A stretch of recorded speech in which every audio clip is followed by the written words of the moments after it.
This week's episode is supported by Form, the first women's prestige hair care collection to celebrate beauty in all its forms. And right about now, we need some celebrations. Every last product in the Form collection is designed to deliver exceptional styling performance without sacrificing the long-term health of your hair. I told you all about how I had that lovely braid out using my Form collection. Get 10% off your entire order when you visit formbeauty.com/grown. That's FORMbeauty.com/grown. Get personal with Form.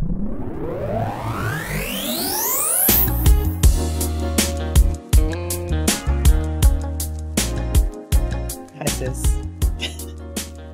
Hello. Needless to say, you are not well. How are you feeling? Not amazing, but you know, I'll push through. How are you? I cannot complain. You know, I can breathe out of my nose, so I know that it could be worse. You're so lucky. What's that like? Listen, it is great. But welcome one, welcome all, welcome me, welcome you to another episode of Getting Grown with Jade and Keia. Where we're going to talk about all things adulting and how we are just barely making it through. But we're happy to be here. Hopefully, you all are happy as well. Thank you so much for joining us. So what's going on in your world this week, sis? What's happening? You know, my weeks are always the same. They just fluctuate with the amount of work that I do. And this weekend was a busy one, but I won't complain about it because it's what I asked for. That sounds familiar. So I had like 3 different food events in a span of 2 days. Yes. 2 days, 3 events. Exciting.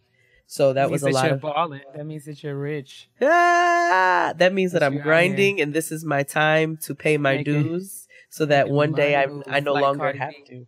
You're making money moves like Cardi B. That's what's up. Say, little bitch, you come fuck with me if you wanted to. Anyway. My favorite line is the very first line in the song. Now, she says she gonna do what to who? Let's find out and see.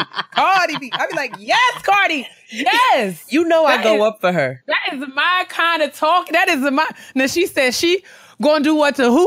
All right, let's find out and see. If that doesn't sound like Keia.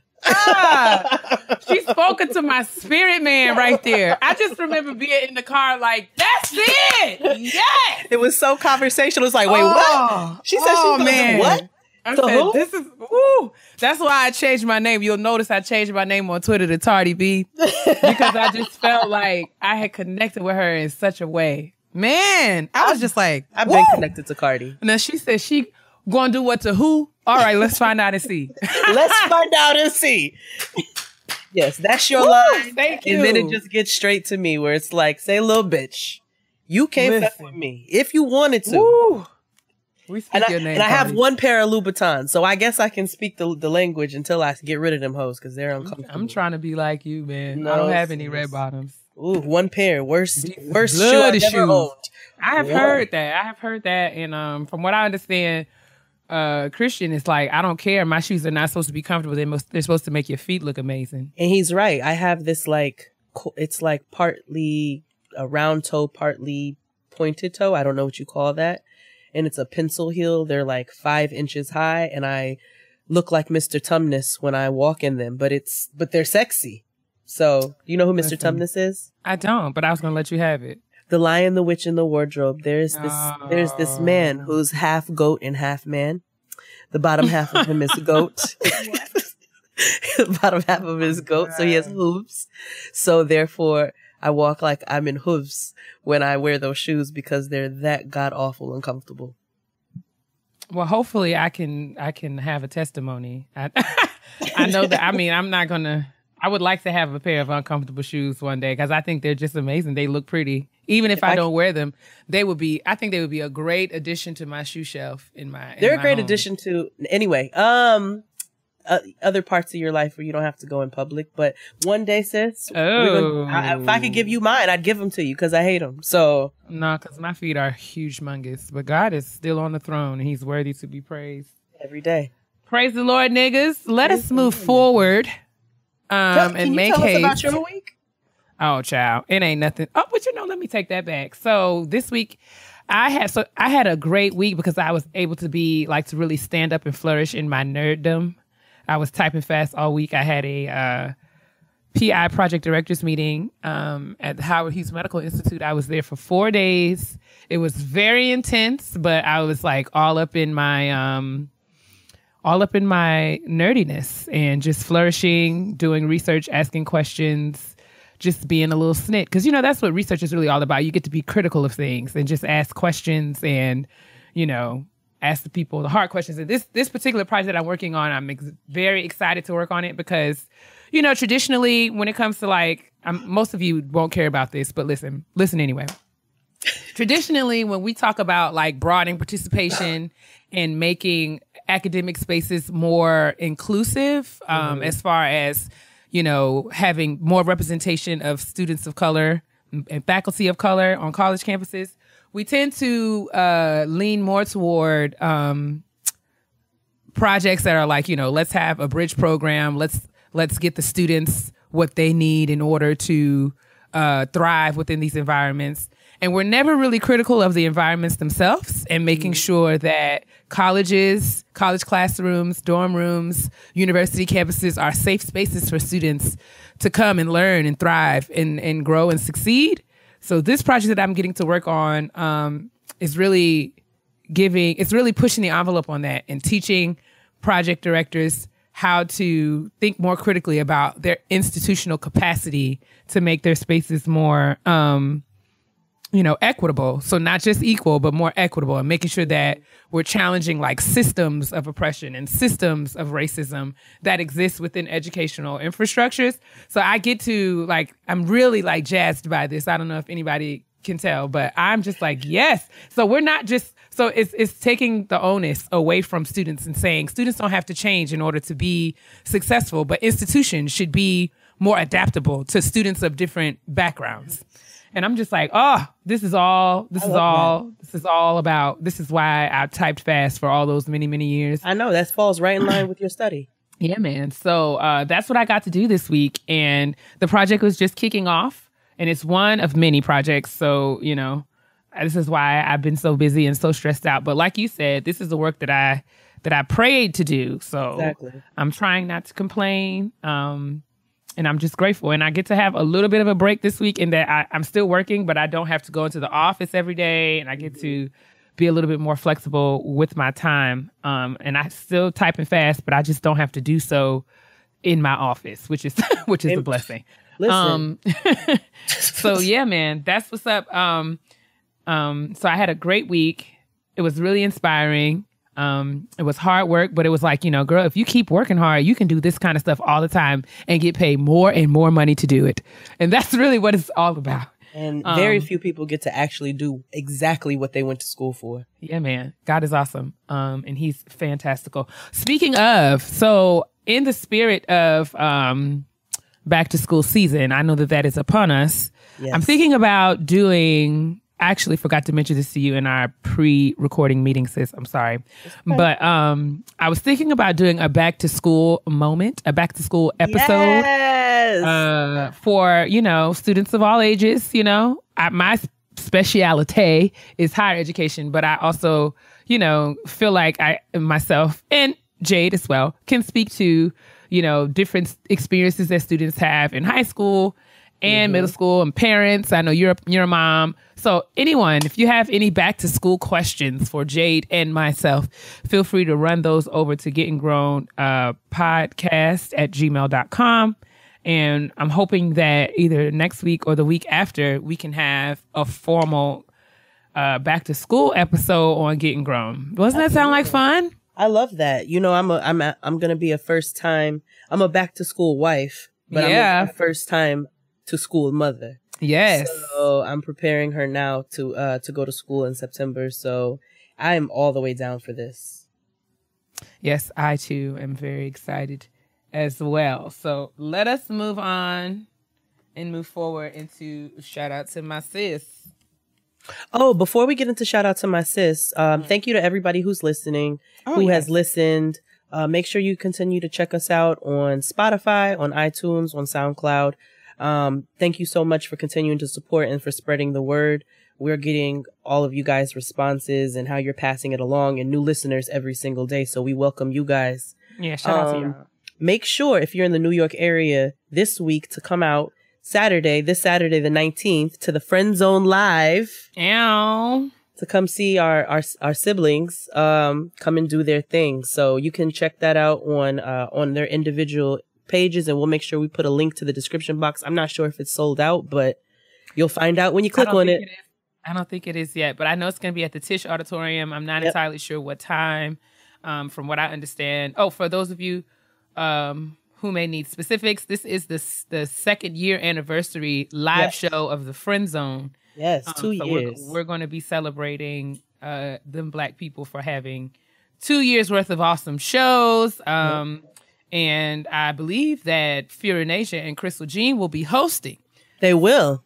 Yes, indeed. And I'm pretty sure that Jade and I will be present as well. So come on out and say hey to us this coming Saturday, August 19th. Get your tickets today. Get your tickets here. Don't be late or whatever. So yeah, check out that link in the description box. Shout out to my sis. Shout it out. Shout it out. Shout it out. My sis is popping right now. Like, shout out to my sis, man. We have 2 people to shout out this week. Yes. And the first one comes from Nyia.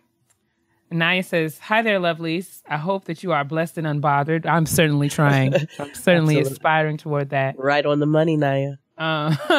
Thank you so much for the joy you bring this 5th-year teacher in the Delta every week. I've been listening to Getting Grown since day 1 and checking for Keia since her wondrous appearance on the Read Team Typing Fast. Man, that was a long time ago. It was. But that was the first time. That was the first time I actually said that I'll be sitting in the corner typing fast. That's a good time, though. That's when it was born. But yes, this week, Nyia said, this week I wanted to shout out myself because number 1, I will be entering my 5th year teaching, and that is no small feat as a Black woman in the rural South. You ain't never lied, sis. And number 2, I put myself out there in a big way this year by not trying to do it all myself, instead asking for help to get my babies ready for an exciting school year. This is so super cool. So Nyia took to Twitter and shared her goal of bringing in 1,000 books for her incoming 3rd graders. She created an Amazon wish list, which features her students' top choices as well as books that showcase Black excellence. So far, Nyia has been able to get 396 books purchased by perfectly amazing strangers. In her classroom, reading is life. Many of the children who come to me are reading several grade levels behind and or are reluctant readers. This year, they will learn and yearn to read, and I cannot wait to update you on the progress we shall make, and I appreciate you both so much for helping to push me to be vulnerable. In the end, my pride would have blocked my students' blessings. Thanks for all you do, Nyia. So Nyia has this amazing goal of bringing 1,000 books to her classroom, and I think that we all should help her to reach it. Absolutely. And what we will do is we will link Nyia's Twitter and the Amazon wish list in the description box. I'm going to do my best with putting my little pennies together to donate a book. I also would like to encourage you all to do the same, because we got to get these babies reading, because reading is absolutely critical and important. We'll talk about that a little bit more in Kitchen Table Talk. But shout out to you, Nyia. Shout out to your amazing students, and shout out to all of y'all that are going to help Nyia get these 1,000 books, man. Let's do it. I know I am. I'm definitely donating to the babies. I buy Noah books. Tristan buys Noah books. You know, it's big in our house to read. So I'm definitely going to donate. I know Keia's going to donate. And all we need is like 500 and something of y'all to buy one book. You can come off $6. That's it. It's okay. So that's all. The link will be in the description box. Use it. Our next and shout out to my sis is actually my good sis Santana. Santana was on an episode of Jade and XD, and she's also been featured and won an episode of Chopped. She is the one who I partner with. If you follow me on Instagram and you see a lot of the events that I've had lately, a lot of them have been with her, and you can also check her out in the upcoming season of She's Gotta Have It coming to Netflix Thanksgiving. But Santana is doing, her brand is I'll Cook Like Your Mother, and she's doing a pop-up this Sunday, August 20th. The deadline to buy tickets is Wednesday, the 16th. So it's not a lot of time. Make sure you get in on it. The menu includes things like bacalao guisado, Vietnamese style pork chops marinated in flavors like lemongrass and fish sauce, and fried banana with dulce de leche. She's doing Puerto Rico meets Thailand because she did some studying in Thailand and she's Puerto Rican. So it's going to be It's going to be amazing. She's got homemade toasted coconut popsicles coming. It's BYOB and BYOW. So make sure that you, the judgment in this face you just made. I don't understand how. I don't understand how you were able to witness anything. You didn't even see my face because I'm sitting behind the microphone. So I saw it clearly. I saw the eyes. I saw the head. First of all, you should continue to read about Santana's flawless food. And don't worry about what's going on over here. Thank you. I will. It involves me.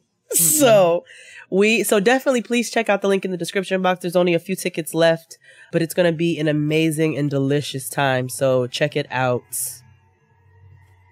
All right. Y'all go get some food from Santana. Come through. This promises to be a wang dang doodle. Kitchen table talk this week. Yeah, I mean, amidst all of the things that are taking place in our crazy world, we thought it would be, we got a suggestion actually when I jumped on Instagram Live earlier this weekend to talk about navigating difficult conversations in predominantly white environments as it relates to, race and racism and all the things that are taking place now in our very crazy society. So Jade and I got together and came up with the idea to talk about productive ways to manage ourselves and our work in times of racial tension and unrest. As many of you know, this past weekend, there was a march organized by white nationalists on the campus of University of Virginia in Charlottesville, Virginia. They were marching in protest of, I think it's in protest of a statue of Robert E. Lee, or is it? Yes, local officials are planning to remove a statue of Robert E. Lee, a top general in the Confederacy, from Emancipation Park in Charlottesville. And so these white nationalists decided to have a march. Well, that too, yes.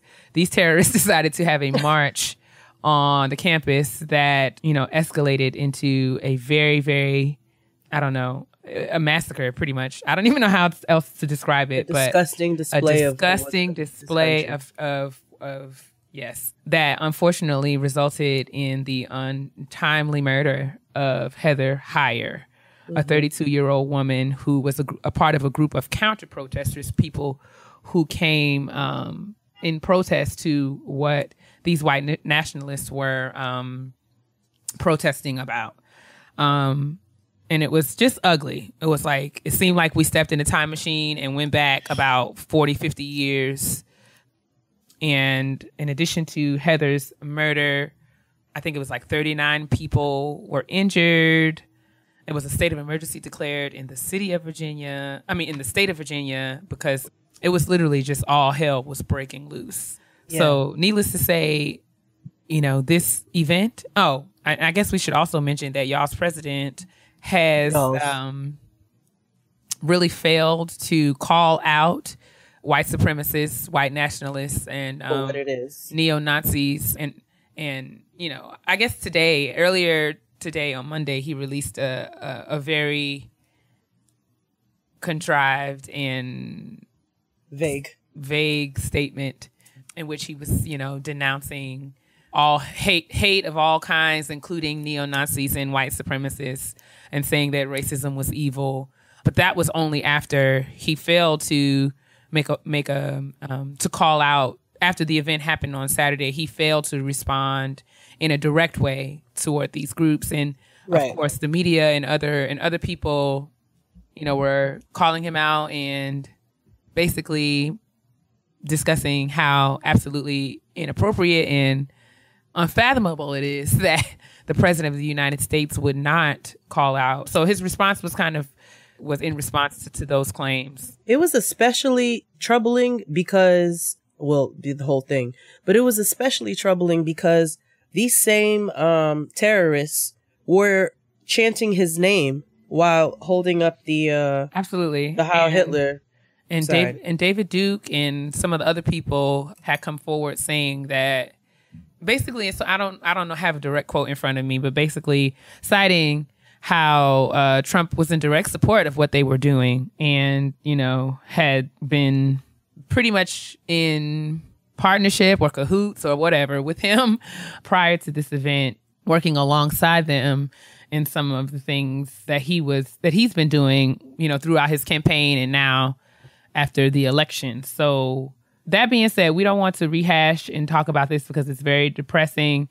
But at the same time, we thought it would be useful for us to kind of think through some ways that we as adults or budding adults or just people of color, Black people, people of color, you know, you're right. allies, people of color, allies, people with consciences, people who have, you know, morals and ethics, morals and sense, and dealing, you know, it's just ways that we can think about how to productively navigate this crazy time in our history and culture. And so I came up, literally pulled some things out my behind. I'm not claiming to have all the answers, but just thinking about ways that we can try to process and think about what's going on. And truth of the matter is, at work, in public transportation, in social settings, whether it be like at church or club meetings, at the gym, running errands, you're going to come into contact with people who are going to have opinions. We're going to be confronted with all kinds of experiences. I mean, all kinds of personalities.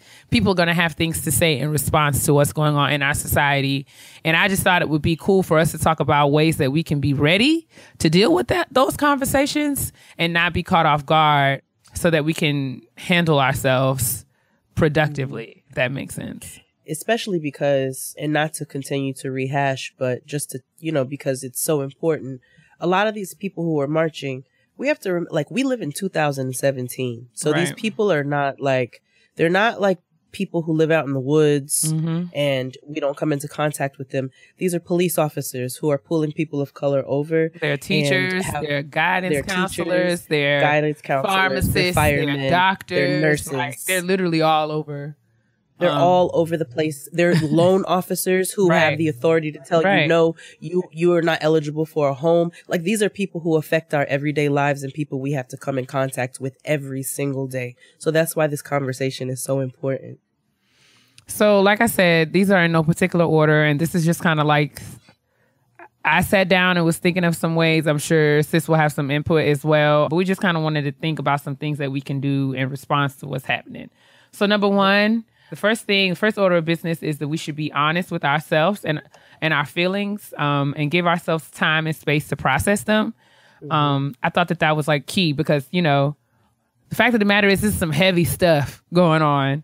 I don't think we should glaze over the fact that it's going to take some time and intentional energy for us to make, not necessarily make sense, but just be intentional about thinking through some of these things. And when I say being intentional about, take breaks when you need to, take a walk at work, set boundaries, going back to what we said in previous episodes, that reacting versus responding, which is actually number 3 on the list. But just going back to, you know, when you're confronted with things, trying to check yourself emotionally, not saying that you cannot have emotional responses, but, you know, just being more conscious about the ways in which you respond and giving yourself space and time to respond safely and appropriately. And giving yourself the space to even acknowledge that you feel a way about it. Yeah. Like, it's okay for you to, it's like, I think some people might try to suppress it, or they're like, you know, it bothers them, but they don't really want to harp on it or what. It's okay to acknowledge that you feel a way about this. And it's okay to tell people that you're not ready. You know what I'm saying? Like, because I know, talk about it. You know what I'm saying? Like at work, people will just come and gather around the Keurig and think that we're just going to sit down and have a conversation. But I think it's okay and more than fair for you to say, you know, I'm not really in the space to talk about this right now. You know, maybe we can, you know, revisit it later this week. But as of right now, I'm still trying to deal with what's going on and how it impacts me and my family and my life. So don't necessarily feel like you have to take on the responsibility to sit through conversations that you don't really want to have. Right. You can enjoy your Bustelo alone. Absolutely. It's okay for you to say, you know, I don't really want to talk about this right now. If that's where you are.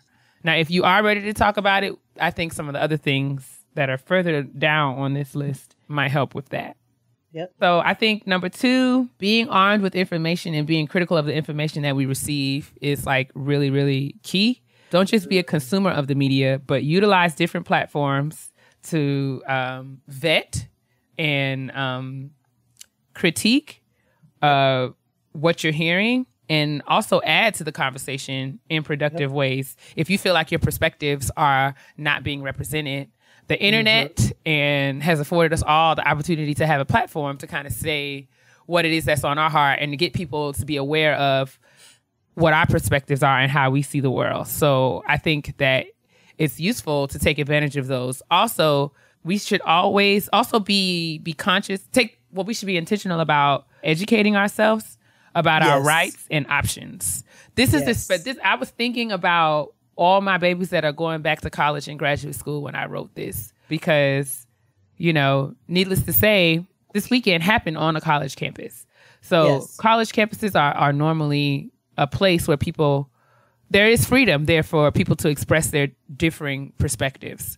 But within that freedom, there's also like responsibilities and guidelines and boundaries that make sure that we can all have productive conversations in safe spaces.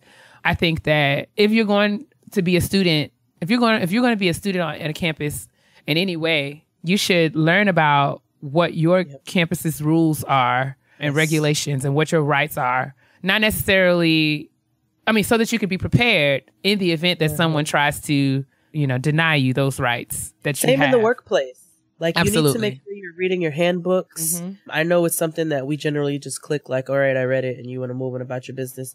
Read the handbooks. Read and know all of the information behind whatever school you're attending, whatever job you're getting ready to start, whatever the case, you need to inform yourself. And like Keia said, the internet is full of information, sometimes too much information, which is why, like she said, you want to be critical of what you're reading and make sure that you're ingesting the right things and not the wrong things. But you need to keep yourself informed. Use the internet for what it should be used for. Inform yourself and read up. There's so many links, so many articles, verified articles that will be able to help you to understand what's going on a little bit better, so that when you're involved in a conversation like this, it's okay for you to say this is some bullshit. Like Keia said, if your views are not being represented, but you need to be able to back up why this is some bullshit. Absolutely. You know what I'm saying? Like, be able to explain your stand. And to that point, like, that's so key. I'm glad you said that, because it's not just limited to college campuses, but everywhere we go, especially in workplaces. Those of us who are in unions or, protected by, you have rights. Make sure that you know what those are so that you can operate within them, but also so that you will know when someone's trying to deny you those rights. Exactly. Information is also especially key because we can find refuge in history. Ironically enough, history affords us countless examples of people of color who persisted in doing their work despite hate-based ideologies and white supremacy. So I think it would be awesome. Oh, I don't know. One of the things that I can kind of take comfort in is reading up on all of the stories and allowing history to inspire me and my strategies for progression and working through all of this crazy. One of my favorite Richard Wright quotes is, whenever my environment had failed to support or nourish me, I had clutched at books. Well, I'm a nerd, so I feel like, maybe that's why this speaks to me so much, but one of the best pieces of advice that I've ever received is that one thing that no one will ever be able to take away from you is knowledge and information and what you know. And, as cliche as it is, like, knowledge is in fact power, and we actually can, arm ourselves with information to make sure that, the choices that we make in response to the things that are going on in our society are as informed as possible. And, as such will be, productive and useful. So reacting versus responding, we've said that once. We've said that 45,000 times on this show, because I really think that is we'll say it 45,000 more. Exactly, because it's really like a key. It's so critical and so clutch and like to this whole adulting thing, because a part of being... I'm still working on it. Me too. A part of being an adult is absolutely being able to check your emotions and your feelings, because, left unchecked, they will run you. And Oof. I am a witness to that. Listen, I will sit up in this house in my feelings for hours on end before I say, listen to Keia. In my head, sis. Like, listen, sis, you have got to get up out of this dark room and do something about it. Like, so, yes, finding ways to manage our emotions and responding appropriately when confronted with ridiculous things. The bottom line is, most of us do not have the luxury of dropping everything and taking to the streets. Like, we don't have the luxury of just like, I don't have the luxury of saying, F this. I don't have to work. I don't have to be put up with these white people. I don't have to put up with all this crazy. I don't have the luxury to do that because my rent is going to be due every month by the 10th. Niggas still got to go to work and pay bills and go to class and do the things that we got to do. So it's really important that we find ways to organize and resist that will not compromise our goals, because, you know, that's what they want. They to borrow from Khaled, like, they don't want to see us out here doing what we have to do, and they're really kicking up all this mess to keep us stagnant and keep us from growing and keep us from progressing. So it's important that we keep that in mind, and when we want to go upside their heads, we have to be very, very conscious of what that will cost us in the long run. And I'm not saying that going upside their heads will not be the appropriate response. Or I'm just saying sometimes it is. Sometimes it will be. But I'm saying it's your job to think about that and assess that for yourself before you just fly off the handle and, you know, check somebody's chin. Because there's a time, like, don't get us, we're not telling you please say it, that sis, there are not times when people don't deserve to catch these hands. Listen, because but the you just need to make sure that the arrest is going to be worth it. They will always be available. The hands will never be far. You understand what I'm saying? And one thing that I've evolved in as I've become more and more of an adult is that when I am in an altercation with somebody, I stop and I say to myself, jail is not a fun place. You know I've been there. It's not great. I swear to you all. Like, it doesn't give you like anything. Like, you don't have no points. You don't have no extra juice. Like, jail is gross. It's gross. It's disgusting. It's not a fun place. It's uncomfortable. Don't go there. You know what I'm saying? And you have to make sure. And then also don't give them your power. Don't give these ignorant people your power. A friend of mine was telling me a story today, actually, about this weekend where there was a young gentrifier in Bed-Stuy who was antagonizing a black man, a very peaceful black man, to the point where he started to raise his voice and he was like, yo, get out of here, white girl. And she stepped in to try to diffuse the situation, especially as a woman, and like try to get this girl out of here. The girl had pure evil in her eyes. She was enjoying riling this black man up. Like, she was enjoying it. She was enjoying riling this black man up, to the point where my friend was like, she had to drop all her calm and be like, yo, get out of here. Right. Get out of here. Like, go away. You just moved to this neighborhood. Don't come in here starting no problems. Be respectful of people and get the fuck out of here. Nobody invited you here. Nobody asked you to be here. And sometimes it's okay for you to give people what they need, but just make sure that it's not going to be to the detriment of yourself. Right. Because, I mean, a part of adulting is considering what you got to lose. Exactly. You know what I'm saying? Like, you have to be conscious. You have to be conscious of what you have to lose. And there's so many times. Listen, did I tell y'all the story about the time I was getting ready to fight the lady in the parking garage in my apartment? No. I think yes, you did. Yes, you did. You did. You told us. You did it as a petty peeve with the car. Right. So yes. Those are the moments, you know what I'm saying, when it gets really high and you have to think about, a lot of times I think about my life. What helps me is thinking about things in terms of headlines. You know what I'm saying? Like, what would the headline be if I was to get out and drag that lady out of her Hyundai and drag her all over that parking garage? What would the headline read? PhD, recent PhD. Like, you know what I'm saying? Like, so I just feel like I have wild black animal, you know what I'm saying? drags poor white woman out of her Hyundai Sonata. Think about what you got to lose. And for you, sis, I mean, you know, you got a kid. Like, there are things that we have to consider what it will cost us. That's really what's you know what I'm saying? Like, what it will cost us. So I'm not saying not to respond. I'm just saying to think about ways that you can respond that will not compromise what you have. Yourself real quick. That's all we ask. Yep. And we're not. Did I tell y'all the story about the white girl who called me a nigger in 7th grade?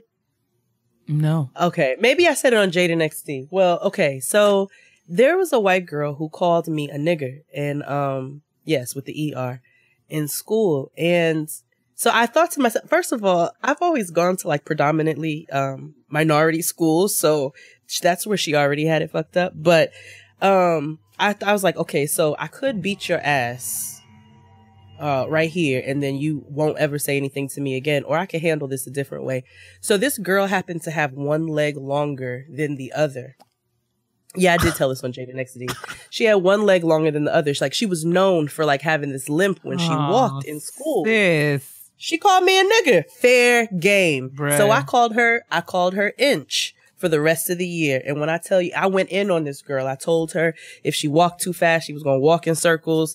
Like, I just went in on her. So I was like, I could beat your ass and like get suspended, which, you know, it happens. It's happened to me before. It can happen again. It's a couple days off. Or I could ruin your life forever. And that's what I did. And I hope people are still calling her Inch to this day. And then there was Old Navy, where I was an adult. You remember Old Navy with a lady who said she was going to kick Noah in the head when she was 4 months? Yes. Yes, I did react there. I tried to kill this lady, but I did have a moment where I stopped and said, me and my husband are both about to go to jail right now for fighting this couple. And yeah, there was a lady who told me she was going to kick Noah in the head. It's a long story. I'm not even going to go into it right now, but just know that, I did react. But I did have a moment where I stopped and said, okay, I don't want to go to jail and my child be parentless. So there you go. I think things to lose. And to that, number 4 is to that, I guess in the same vein of that, don't avoid conversations about race, but use the this is not a word, but I made it a uncomfortability. Okay. Like, use that discomfort. I should have just said discomfort. What the hell? Use the discomfort that surrounds these conversations to your advantage, and find productive ways to educate and build awareness about race and privilege and what it feels like to be a person of color when you have to deal with these. Yeah. So a lot of times, I mean, ignorance, man. I think the basis of all of this behavior is ignorance. Like a lot of it is hatred. Most of it is hatred, I guess. But hatred and ignorance is a dangerous cocktail. Right. And fear. Yes. A horrible cocktail which results in people losing their lives senselessly, like Heather Heyer did. You can carry, much like Jade carried the little girl and called her Inch. Like you could have. Are you using DC slang now? What? Yeah. What is it? You just said carried. No, you didn't let me finish my sentence. Oh, sorry. I didn't mean it in the way that carry means in DC. Oh. Oh, girl, you just got really out. Sorry. You're just irritating. Anyway, as I was saying, much like Jade, you took the opportunity to terrorize this girl. Like, she will never forget. She will never forget this. She will never forget that. And she probably will never call another person a nigga again. And you can use those kind of, like, find way. We are smart. We are a talented people. Like, people of color, we have the range to get these white folks together in ways that they will never, ever forget. And take the opportunity to really educate them, because they really don't know how dumb they are most of the time. I remember when I was at UConn as a graduate student, I don't know if I told this story before, but if I had, just roll with it. I was in a seminar class, and we had to work in pairs. It was literally like the second week of class. I was already stressed out because strangers, y'all know. I was like, I don't know these people. But we had to work in pairs, and we had to do this project. I don't even remember what the project was, but I know that I worked with this larger, I mean, I guess that's inconsequential.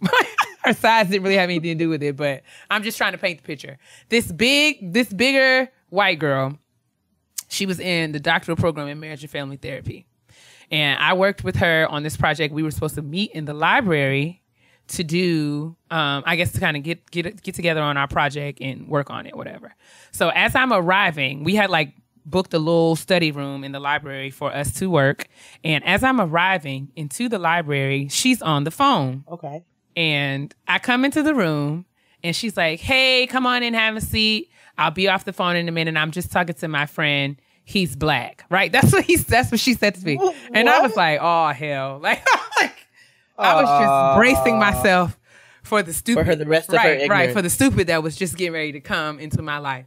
So that was just the amuse-bouche. Yes, like she was literally just like, oh, okay, welcome to dumb.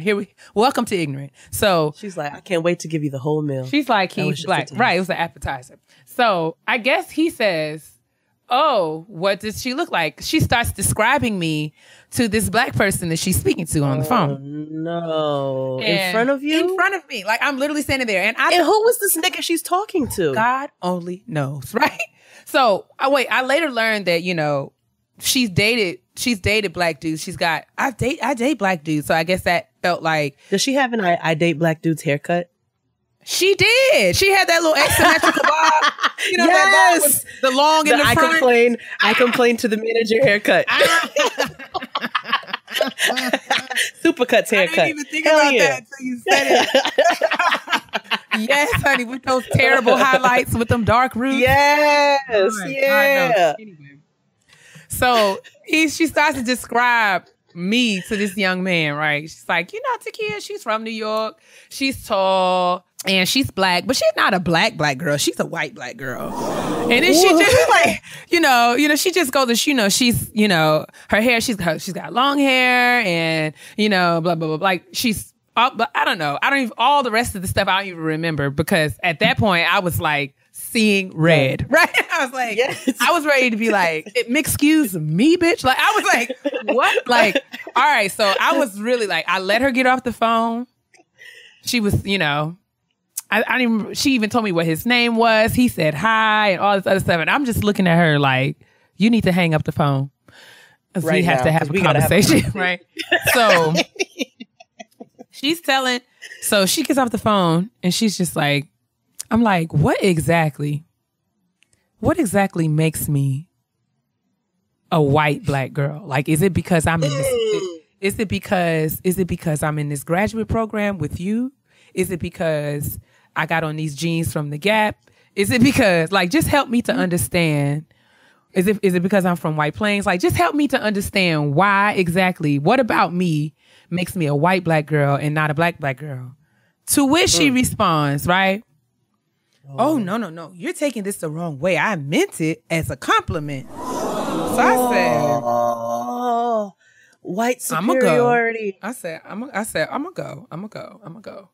I'm gonna go right now. I need to, I'm gonna go right now. I will see you tomorrow. Like, I was like, I cannot stay here because I needed to set a boundary. You were honest with yourself and your feelings. I needed to set a boundary because I really saw myself mollywopping this girl in the periodical section where we were sitting.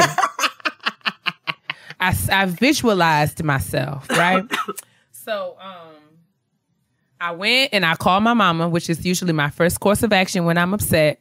And I told my mama what happened. And she was just like, oh, no, Takia. And I was like, I want to go home. I don't want to be here. UConn is a terrible place. There's white people here. They say horrible things to you. It's rude, blah, blah, blah. And Rhonda was like, no, girl, you're not leaving. Because what you're going to do is take this occasion to get this white girl together in a way that she will never, ever, ever forget. I love Miss Rhonda. You know, she talked me through it. And I was able to the next day see the young lady and really give her a point by point analysis of how she was trash. And she should never, ever speak to people in such a manner. I don't remember exactly what I said, but I know that, you know, by the end of the year, she was, dating white dudes? No, by the end of the year, she was writing me emails telling me how much I changed her life. And she thanked me so much because I changed her practice. And she couldn't believe that she was going to go into marriage and family therapy with those kinds of biases, and how she shuddered at the thought that, you know, she could be out there, you know, projecting her own insecurities on her potential clients. And she thanked me for getting her together. And I had to thank my mother because, I mean, I was ready to go upside her head. But my mother was the one who helped me to see that it was my responsibility in that moment to help her to see the light. Now, I'm cautious here because I don't feel like it's a black person's responsibility to teach white people anything. But at the same time, I feel like when these kinds of things happen, we do have we are put in a unique position to build awareness in a way that reading a book can't. So from personal experience. And the thing too is that like you said, this is an educational experience for them, and it's not our responsibility to educate them, but it's also our duty as Black people or people of color in general to not perpetuate any stereotypes that they may have. They expect us to react in aggression, and sometimes aggression is the necessary reaction. However, there are times, such as what happened with you, sis, where you have to take that opportunity to let somebody, to tell somebody about themselves in a way that's not using your hands. Right. And I think her reaction to you was actually very positive. It was a super positive outcome. Right.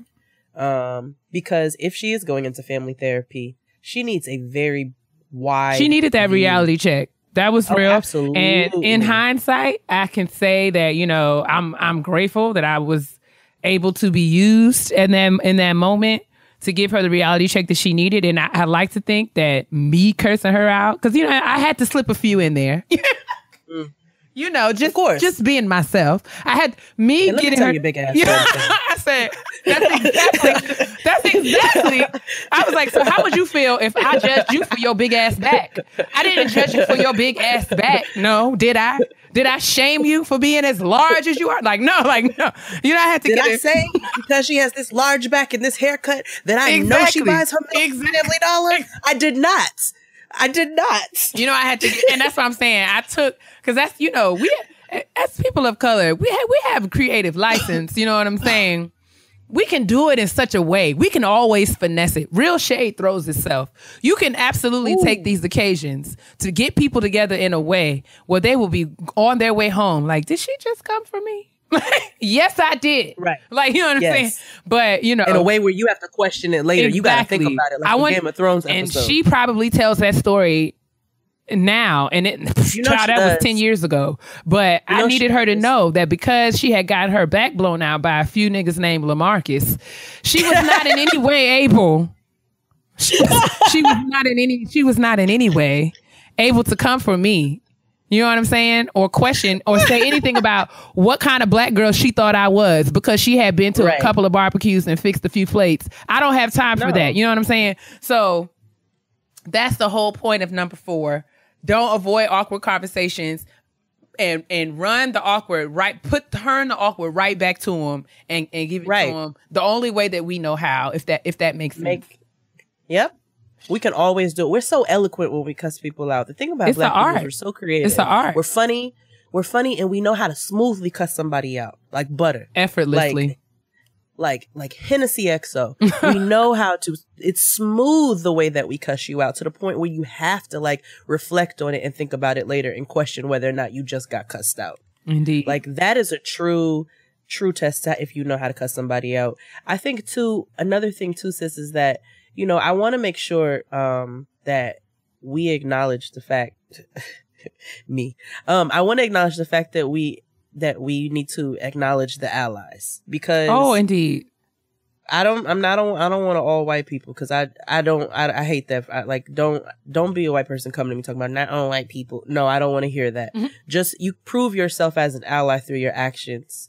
You prove yourself as an ally through your words, through how you react to the things that are happening to people of color, by your acknowledging the fact of what's happening to people of color without putting yourself in the mix. And that's when you're a true ally. And so I think that in you responding to this lady in a proper way, you were able to make her more of an ally, because the thing about it is, let's say she has a Black family, she would have been giving them all kinds of wrong advice. Mm-hmm. You know what I'm saying? She would have given them all kinds of wrong counseling because she's not aware, because she's never going to have to experience it.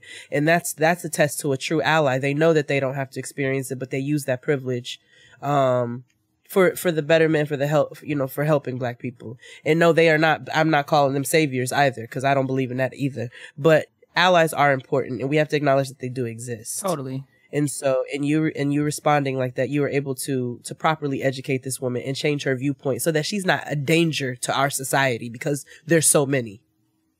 Well said. The last one, number 5, it starts small. All of this hatred is daunting and overwhelming, and it often feels like there is nothing that we can do to stop it. Don't accept powerlessness and figure out ways that you can affect change within your own sphere of influence. I don't believe, we have to remember we have to remember that no contribution is really a small contribution, and every little bit helps. So I'm thinking, think of ways that you can make a difference. Get a group of friends together over brunch, or have a dinner party, invite the girls over for wine. And while y'all unpack the happenings with Lawrence and Issa and Molly and them, to also talk about ways that you can make a change. You know what I'm saying? Like, Keisha's having a birthday party this coming Sunday, and instead of us just sitting around and cackling and talking about niggas and flies, she's going to exactly. She's going to utilize the expertise in the room. You know what I'm saying? That she said that she has a group of friends that all are, professional women with all kinds of expertise and subject matter knowledge. Why not bring all of that to the table and get something off the ground, whether it be a community service project or a business idea or even something, an event or something. There's things that we can do within our own little spheres of influences, like Nyia in the shout out to My Sis segment, starting an Amazon wish list, like doing those kinds of projects are ways that we can, heal ourselves and figure out, while we're working on ways that we can affect larger change. There are ways that we can chip away at what some of these other issues are and support one another as we deal with all of this nonsense that is the world right now. Ooh. Supporting our community is so key in business, and supporting doesn't mean necessarily always just buying from or shouting out Instagram or whatever, but sometimes those collaborations are amazing. So I think what Keisha's doing is great, because you never know what each other's expertise is going to bring together to create something bigger. So it's so key that while we're investing in our own brands and our own businesses and our own education and our own whatever we're focusing on, that we branch that out and talk to other people within our community so we can continue to grow. Right. And ideas and events and projects are one thing, but in addition to that, we should also be lifting each other up, whether it just be like a compliment, like a genuine, heartfelt, like, sis, you are wearing those braids. Like, just like, you never know what that can do for somebody. You never know, you know what I'm saying? Helping out a little, y'all know I'm always speaking to I don't speak to strangers, but I will speak to somebody's child all the time. And I will, just strike up a conversation and tell a little girl that she's brilliant and, those kinds of things. Like, you are smart. Did anybody tell you that? You are smart as heck. Look at you. Yep. Like little things like you see I see little girls or on the train or whatever, and they'll be on the phone or on the iPad. I'm like, you're just figuring that all by yourself. Look at you. You are brilliant. Like, I was just like little things like that. Because we need to hear those kinds of affirmations and messages, because without them, all we have left is what they say about us on the news and everywhere else. So. Yeah, look at that little white girl from that White Savior movie. Talking about you was kind, you was smart, you was important. Look what that did for her. When she came from an ignorant ass family. Sure so, and that is a White Savior movie. Let's just call it what it is. Oh. But, we know what the original, so we know who the true heroes are in that story. But, celebrate yourself. Celebrate yourselves and celebrate each other and celebrate our children and just celebrate our communities by investing and encouraging and acknowledging and everything that's going to continue to build us as a people.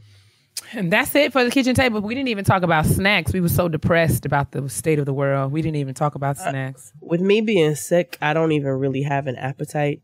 But I had a delicious breakfast of home fries. I didn't eat a lot of it, but it was like home fries with bell pepper and onion. And then it had like some chopped beets in it and some kale. And it was seasoned well with some hot sauce.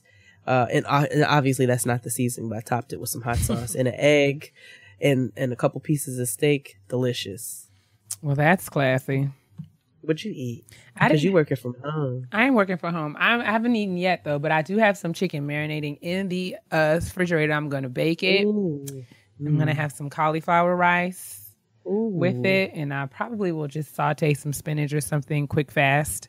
But yes, I'm excited about my little din-din. Yes, I'm excited for you. My cousin told me about this recipe, a loaded cauliflower. Ooh. She did like the cauliflower rice, but she did it like a loaded potato. Oh, my. Delicious. Well, you have to tell me about that, because I cauliflower the rice, honey. That is my joint right there.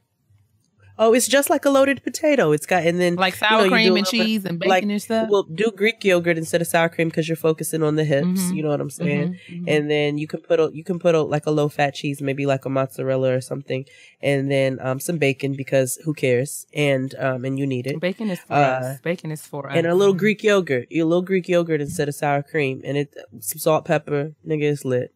'Tis lit. I'm doing it. Remember, y'all, this week's episode of Getting Grown is brought to you by Form Beauty. We are all too familiar with the struggle of finding the perfect hair care situation for our curls, coils, and twisting things. That's why we F with Form heavy, like Effie White. Just like their big brother brand Bevel, the folks at Form were tired of seeing the women that they love struggle to find hair care that was personal, effective, and high quality. Form is the premium hair care collection completely committed to making every girl's hair journey easy, like Sunday morning. Form affords your hair a safe space that's totally free of suspect chemicals. Every ingredient in the entire Form collection is thoroughly vetted to provide top performance without ever compromising the health and vitality of your strands. Form's Protect Heat Serum certainly cut my blowout time substantially and left my hair feeling moisturized but not weighed down. Additionally, my twist out is currently flourishing thanks to Form's Twist and Define styling creams. Go ahead and get you some. You can get 10% off your entire order when you visit formbeauty.com/grown. The discount will be applied at checkout. That's formbeauty.com/grown. Get personal and fortify your edges with Form. Honestly? Truly. It's time for the Honesty Box. Hey. So, our Honesty Box this week comes from a lady by the name of Dilemma. Oh. Yeah. She says, "Hey, Jade and Keia, I love your podcast." Stop. Don't do that. "Hey, Jade and Keia." Sorry, I had a FaceTime come in. Okay. "I love your podcast. You ladies are inspirational and my live, love, laugh for the day. Oh, yeah. I have a dilemma." I know. Come on now. "I have a dilemma. My husband, me, and my 3 boys will soon be moving from the Midwest to the Southwest. Okay. However, my husband's brother and girlfriend and son, who's 3 years old, will also be moving with us. We recently found out that he's been hitting his girlfriend, basically domestic violence. Oh, Lord. He has put 2 knots on her head, hitting her and closing the trunk on her head are just 2 instances. Wow, shit. We also found out he had a warrant and an arrest from an incident between them 2 that he lied to us about. He texted me last week to let me know he punched her in the face and that, she texted me last week to let me know that what? He punched her. I know. I was like, wait, that he punched her in the face and that he will not be moving with us if we go. We have already gotten approved for a house there and have put our fees down to hold the house. My husband, me, and the girlfriend will be on the 1-year lease. My husband stepped in and confronted his brother on the issue. However, the brother got defensive and angry and basically changed the story and then had the nerve to say to my husband, 'Did you witness it?' My husband told his brother to leave our house and they have not spoken on the issue since because the brother is not getting it and keeps reverting the conversation to something else. Most of the family knows he does this and has also brought this to our attention. I've even tried to talk to her, but she continues to make excuses for him and says she will leave him. I asked was she scared and she said not anymore. She told him to get help in counseling and he makes it like she's the one with the issue. That's what niggas do. Fast forward to today and she's talking about buying his plane ticket and him still going. My husband already was skeptical because he knows how his brother is a liar, very secretive, and has hit every woman he's been with in the past. My husband also said if he cannot get through to his brother and he will not admit or try to get help, he will have no other choice but to get the law involved because that's the only option for his brother to wake up and get help. Not only that, we have kids and do not want the kids to see this in our household. Their son has already been exposed to it, and we can see that he's also picking up some of his daddy's habits. We know there has to be some mental issues within and know he may need to seek a counselor or other mental health person, but until he admits and seeks help, what would you ladies do? Signed, Dilemma. Jesus. That is a lot. That's a lot. Let the words of my mouth, meditation of my heart. Oh, I don't even know what to do. I feel like I should pray before I respond to this question, but Jesus. Okay. I feel like your husband is talking sense. I mean, if it were me, absolutely. I don't know. I feel like your husband is handling the situation much like I would. And And I would be, I think I would defer to him. And as far as your relationship with the girlfriend, I would say that you would continue to be a support to her, but you have a responsibility to your sons, your children. So if you need to enforce a boundary there and let her know that I'm here for you and for your child, but I will not allow your brother-in-law in my house with his carrying on. That's just the bottom line. No. That's just the bottom line. You are not, you're, especially if you're not, A, if you're not admitting fault, B, if you're not planning to get any help, which you're not going to get any help because you're not admitting any fault. And this is serious. Like, this is really serious. This is not something small. Like, this nigga won't stop leaving the toilet seat up. Like, it's not anything like that. Like, he's putting his hands on her. He slammed her head in a trunk. That is crazy. So, why was she in the trunk? Jesus, Lord have mercy. I don't even. So listen, this whole thing is nuts. You got to get, first of all, I should have prefaced this by saying, I would strongly encourage you to seek professional help. Maybe if you were to get, I'm sure there are shelters and other organizations that have resources for battered women.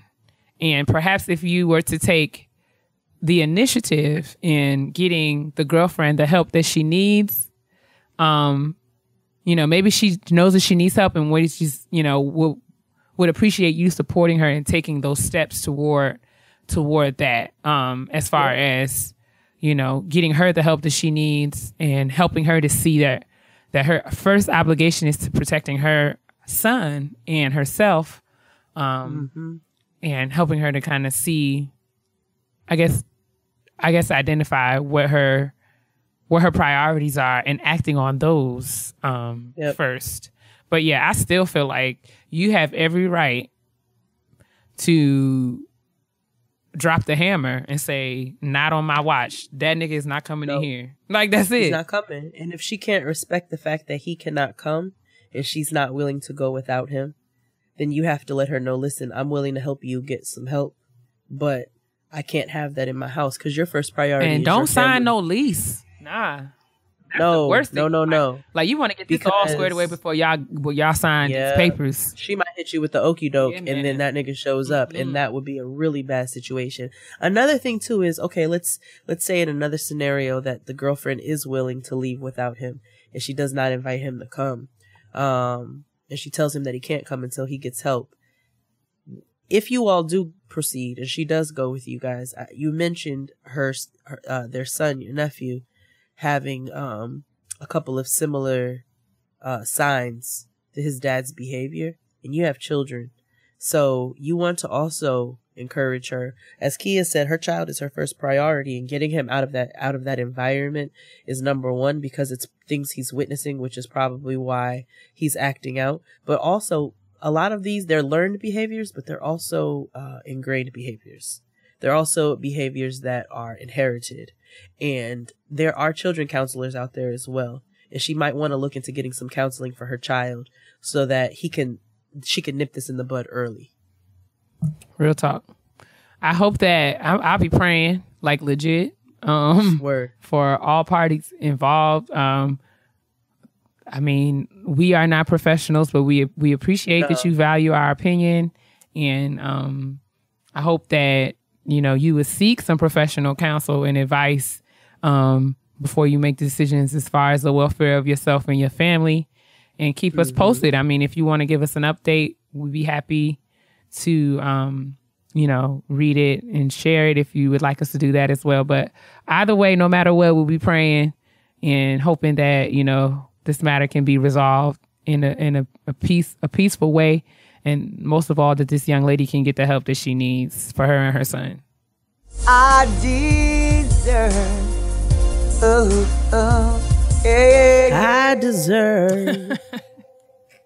I deserve to be loved. Shout out to Mama D. Big Deborah, we miss you, sis. All the time. We do. Yeah, man. You were a fun time. You were a good time.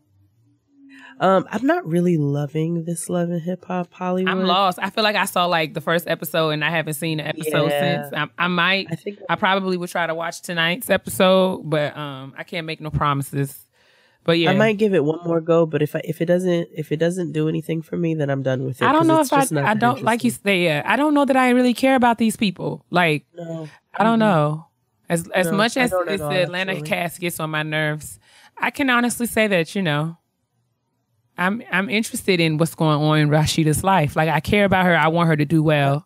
I can't. Beautiful. But I think like Moniece is crazy and as cat shit. And I you know, her baby daddy is irritating. His voice gets on my nerves. I can't think of one character on the Hollywood cast that I really can say I give a crap about. No, fuck nigga haircuts stress me out. Lil Fizz has one. But Moniece is literally crazy as cat shit. Like, she's out of her mind. And I feel like, Mona? Mona is exploiting. There are some clear... Oh, Jocelyn was right. Yes, there are some clear mental health issues on the table when it comes to Moniece. She makes for good TV, but I mean, sometimes like my conscience won't allow me to enjoy some of the crazy because I'm like, this is a problem. This young lady is dealing with some things. She's dealing with some things and has not addressed them. Yo. Hey, Mr. Like, Softy. Shout out to New York. I know. Hey, Brooklyn. We are recording at a decent hour today, by the way. The ice cream truck is not out at midnight. It is not the trap truck. Stranger things have happened. Listen, you already know about bootleg liquor. You know who's crazy I can be invested in? Tommy's from from Atlanta. True. I have a soft spot in my heart for Tommy. I really do. Somebody's getting a strawberry shortcake. All right, now. Sis. So, Black woman self-care. Let's do it. Black woman self-care. So, it's pretty simple this week, but I actually do have one. So, I told you all about all the events. So, on Sunday, it was my only free day, and it was beautiful. It was gorgeous outside, and I was sick. But aside from that, I was like, I'm gonna enjoy the day. I'm gonna go out and I'm gonna get some sun and be happy that I don't have to work for one day this week. And I decided to lay in the bed all day instead. And it was necessary. Like, I needed to do that. My body was like, girl, because every time I tried to get up, it just wasn't happening for me. And so I listened to my body and I laid in the bed and I watched the entire first season of Underground. Nice. Which I'm so disappointed that it was canceled, and I really hope that it gets picked back up. I was live tweeting it by myself. It was fine. I had some people chime in. I didn't care because everybody's probably like, girl, we watched this 2 years ago. Such a good show. But it was everything that I needed. Laying in the bed all day and not obligating myself to one single thing, not washing a dish, not cooking a meal.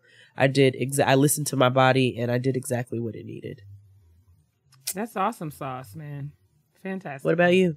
I have been being more intentional about getting myself, like yours, I've been trying to get more rest and be more intentional about getting to bed at a decent hour, and being more tuned into a schedule. So I've really been doing well in terms of trying to keep up with my little workouts and trying to make it like a part of my day. So I think that's my Black woman self-care. I've just been being really just as serious as I am about getting to work and getting behind my desk and on time and doing what I got to do. I'm trying to bring that same level of serious to getting into bed at a decent hour.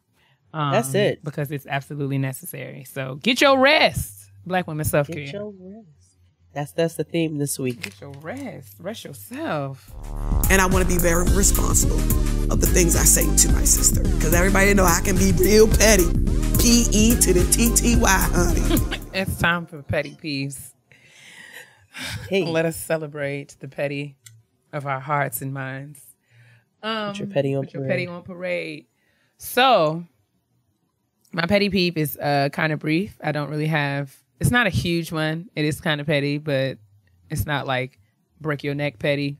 And listen, again, we're still not telling my mom about the show, especially now because this petty peeve is kind of about her. So, my petty peeve is that I don't like what people read to me. Oh, I've been guilty of that. But I mean, okay, yes, but it's a little different because I don't know. Oh, because we're reviewing stuff. Yeah. Okay, but fair enough. I don't like when people read to me. I also had a boss. Oh my gosh. Like my first boss ever. I loved her, but she was irritating and she did things to get on my nerves. One of those things being she would stand over my desk. Like I would be looking at the screen. She would come behind me, look at the screen, and then read over my shoulder as if I'm not looking at the screen myself. I don't like to be read to because I can read for myself. Yes. My mom has this habit. God bless her heart. I love her. This is not in any way saying that I do not love my mother. And she doesn't even know this, so that's why y'all can't tell her. She has a habit of reading out loud, specifically like if there's like a weather advisory on the television screen, or a traffic sign or something. She will read it aloud. When we went to the National Museum of African American History and Culture, she was reading. She did not read all the. No, it's just like, girl. I mean, that's like 4 hours of reading. I mean, I don't know. I mean, it's not something. I don't even think she realizes it. I think just subconsciously she just starts reading it because she's not. I don't know. Maybe it's the teacher in her, but sometimes she reads, not the whole time, but there were certain things that she just reads aloud. But in like when the weather thing comes across the TV, she will. This is a flash flood warning is in effect until 10 p.m. for Prince George's County, Montgomery County. I'm just like, sis, we got it. We can see. We can all everybody got the alert. Everyone is in the room looking at the same screen, girl. We don't need you to read it. God bless your heart. Burr, burr. There's an Amber Alert. There's a white Bronco. Girl, she reads. License plate. And I feel like, I don't know. I'm afraid because, I am turning into her. That's one thing that I don't want to pick up. God knows. But yes. I don't like it when you read to me. Pray about it. I can read for myself. That's my petty peeve. What's yours, sis? I do hate when you're in a meeting and then there's a PowerPoint up and then somebody read what everybody's reading on the screen. Help me. I cannot stand it. It's very irritating. That is very irritating.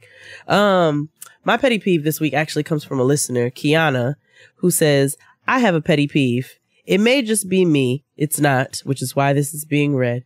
But I hate, all caps, when I pull up at the gas station to get gas, the main purpose of gas stations, and it's always a nigga who do not pull up to the pump ahead when they know you behind them possibly getting gas.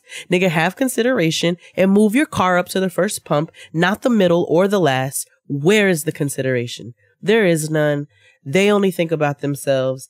I share your petty. I really, truly wish that niggas would move their cars up and think about the line of cars they're going to create, or how you have to do all of these reverse, cha-cha slide antics, moves. Right? You got to kickball change. Right. You got to hit a quick 16 count so I can get to the pump because you can't move up. You be mad diagonal because you got to reach the pump because some nigga decided he wanted to park in the middle. Unacceptable. So, or the ones who just don't pull all the way up when there's only two pumps and they don't pull all the way up, so the other person got to do all kinds of tricks. And something strange for a piece of change so that they can get some gas in their car. So I share your petty. I agree with you. Pull up. Anyway. Pull up. But what's that say? Pull up. That is it. That's all. For Getting Grown with Jade and Keia. Yeah, man. Be sure. Thank you all for listening. Thank you all for the continued support. Thank you guys for hitting us on Twitter and Facebook and Instagram. We see each and every one of your comments and we appreciate the love. Thank you to everyone. Thank you to all of we get so much love. People are like, they're just getting caught up. I'm only on episode 5, but I love you. Thank you so much. Whenever you hear this, know that we really appreciate all of the support. Again, don't forget to support the Friend Zone Live this weekend, August 19th at the Tisch Auditorium in New York City. We'll be there, so come up and say hi. And yeah, that's all I got, sis. You got something else? Nope. Make sure you check out all the links in the description box. Everybody buy a book. Everybody buy a book. Let's help her get over 1,000 books. Indeed, she doesn't have to just get 1,000. So everybody buy a book. Make sure you check out the link to Santana's pop-up and attend if you can. Try to snag a ticket before they're sold out. And again, support our brothers and sisters at the Friend Zone. by checking out the link in the description box and purchasing a ticket for that if you're in the New York City area. Outside of that, make sure that you're moisturizing. And drinking your water. And minding your business. Because your black will crack if it's dry. Bye. Peace.